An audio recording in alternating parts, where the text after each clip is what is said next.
तो question number 7 में है only evening is a day. बस आ गया वही इम्पॉर्टेंट वाला, only evening is a day. समझो, पहले इसको समझो।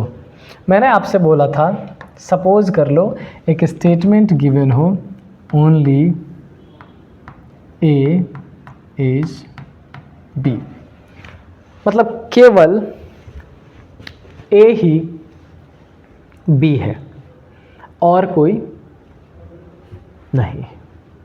अब आखिर ऐसा क्या कॉन्फ़िगरेशन बनाए कि ये जो ए है वो इस बी को ऐसा प्रोटेक्ट कर दे कि बाकी कोई और उसको किसी भी तरह से टच ना कर सकता हो। याद तो रेस्ट्रिक्शन बताए थे, boyfriend and friend, girlfriend and friend वाला। समझ आई बात? आपको ध्यान रखना पड़ेगा, जो आप किए वो सिर्फ आपके रहे, वो किसी और की हो जाए तो आपकी ज़िंदगी बर्बाद, बेकार, मज़ा ही नहीं आएगा। समझ रहे आप?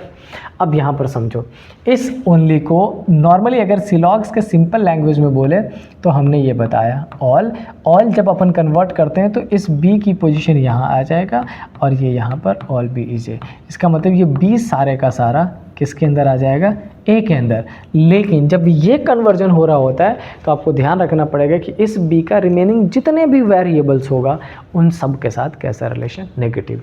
बी सिर्फ और सिर्फ ए का है, ए ने उसको चारों तरफ से प्रोटेक्ट कर रखा है, उसको कोई और टच नहीं कर सकता। आई होप ओनली क्लियर हो गया होगा। डन।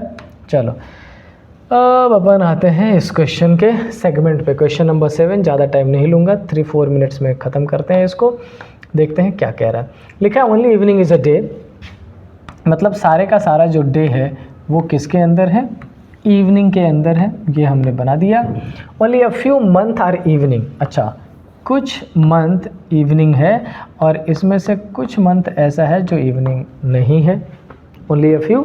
उसके बाद क्या लिखा है? Some month are not week, कुछ मंथ ऐसा है जिसका वीक से कैसा रिलेशन है?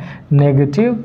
And some week are evening, कुछ वीक, ओके पहले इस वीक को वहाँ बनाना पड़ेगा, मतलब थोड़े से चेंज की ज़रूरत है।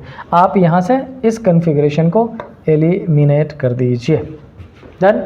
क्या करना पड़ेगा? सम वीक आर इवनिंग, तो अपन इस इवनिंग में से कुछ को वीक बना देते हैं एंड देन चूंकि इस मंथ का वीक से नेगेटिव रिलेशन है तो यहाँ पर ये पैटर्न बना दीजिए। डन।